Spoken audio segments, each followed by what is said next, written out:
Hello there and welcome. I'm Jake and you're tuned into War of the Worlds. This is episode 3 of Space Marine Chapters.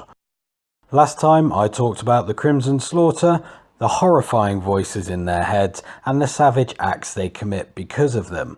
Flipping it back again, we're going to look at another Loyalist chapter this time. So do up your bootlaces and get ready to join the fray alongside the Dark Hunters. Now then, who are the Dark Hunters? Well, they are an Emperor-loving, Imperium-adoring bunch of Space Marines who follow the Codex Astartes to the best of their ability. Their origin is a somewhat hazy one in the respect that they were formed during an unknown founding, but what we do know is that the Dark Hunters bear the gene seed of the White Scars, one of the original 20 Space Marine legions. The blood of Jagatai Khan, the old Primarch of the White Scars, runs through their veins. I think everyone in the Warhammer community imagines this dude as a Genghis Khan type figure, wild and fierce, sporting a ponytail and Eastern style clothing / power armour. Even though there isn't an official founding that the Dark Hunters can be pinpointed to, we do know that they were founded in the 37th millennium during the bleak days of the Ecclusiad War. This war was a bloody conflict that took place in the Segmentum Obscurus, a little bit of space to the galactic north of Terra. This feud took place between the Imperium of Man and a bunch of rogue tech priests known as the Apostles of the Blind King. They didn't care too much for humanity and saw them as an affront to the machine god. Guns fired and chainsaws raged, but the battle was ultimately ended through the founding of the Dark Hunters, who really stuck it to these rowdy tech priests. When these guys were founded, Captain Angnar and his Brotherhood, which was built up from 98 or so Astartes from the White Scars, were selected to become the heart of this newly founded successor chapter. Now, Angnar is an important figure for the Dark Hunters, as he was given the honour of becoming the first chapter master these guys had.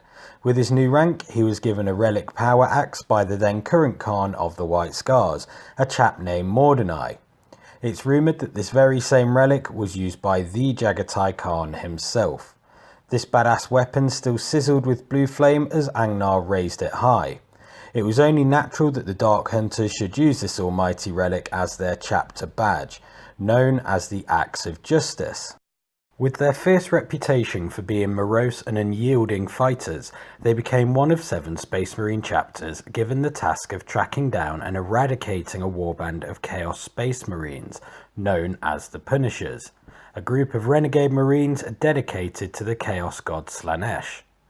Due to their persistent pursuit of these chaos mongers, the Dark Hunters have an innate mistrust of machines, particularly the demon engines of chaos.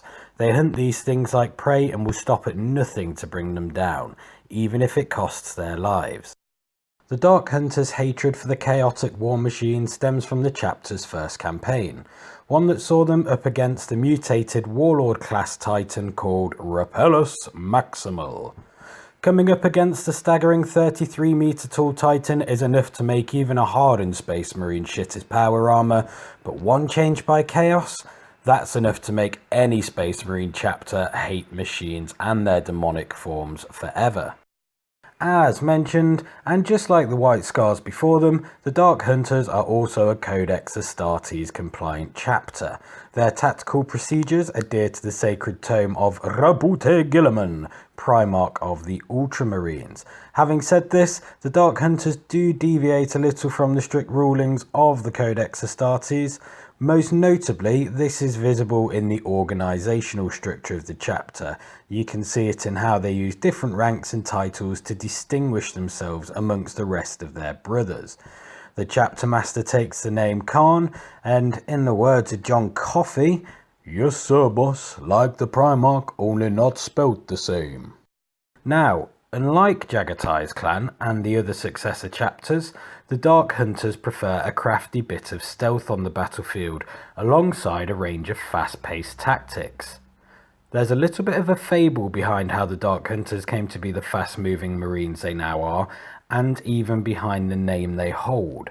The legend tells us that certain White Scars Legion companies fought along the Raven Guard in joint operations for a while. They watched the Raven Guard fight with speed and precision, and upon returning from the campaigns with them, the White Scars had adopted some of their tactics in their own battle code. I think I mentioned last time that most Space Marine chapters, loyal or not, have something that sets them apart from the rest. In the Dark Hunters case, it's their use of something called Shadow Mantle, and by the Holy Throne of Terror is this shit cool. So what exactly is Shadow Mantle? Well, it's a specifically crafted form of Astartes scout armour that has a cheeky integrated body glove, providing additional protection to the wearer. Normally scout armour, as the Codex Astartes recommends, is restricted to chapter neophytes, but sometimes even the strictest followers of Gilliman's book admit that more experienced warriors should be allowed to wear lighter armour, even more so when they see what the Shadow Mantle specifically is capable of. Didn't you know? This shit has a built-in hunter-killer Auspex, a kind of scanner if you will, that detects motion. The Dark Hunters can use it as if this Auspex was the very crosshairs of their weapons, allowing for untold levels of stealth and accuracy. Not only that, yes, there's more. The plating itself renders the Marine nearly invisible, so if you're thinking about joining the ranks of Chaos, watch your back. The Dark Hunters are going to blip your brains out before you even know they're there. Apart from the Shadow Mantle, the Dark Hunters have another cool feature that I would like to mention here. This is their Gothic class heavy cruiser, the Ogadai or Ogadai. I'm not entirely sure how it's pronounced, so just take your pick. Anyway, though this big boy spaceship is around 4,000 Terran years old, it's the only capital ship the Dark Hunters possess that is still capable of serious space travel. The ship was built before the formation of the Dark Hunters chapter and due to such used to belong to the White Scars battle fleet. What is also cool about the Ogadai is that Jagatai Khan himself had travelled aboard it, blessing the ship with his presence. It only makes sense that such a beauty should last the vast caverns of space.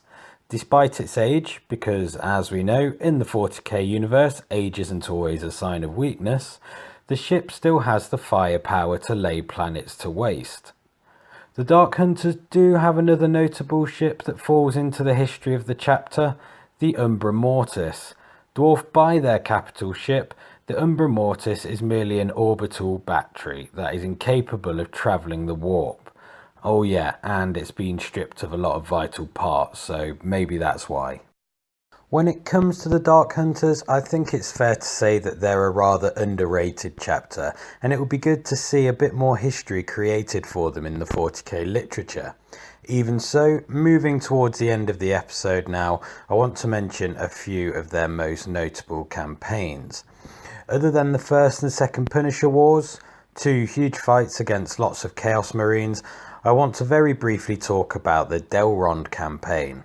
Now, this took place sometime within the 41st millennium, so as far as 40k lore goes, it's recent and therefore worth a mention, and if anything, it portrays perfectly what only a handful of Dark Hunters are capable of achieving. So, the Delrond campaign. What the frig happened?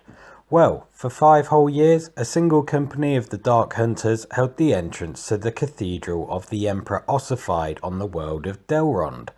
They kept the Orcs of War Nagrat at bay, demonstrating an astonishing level of resilience in combat.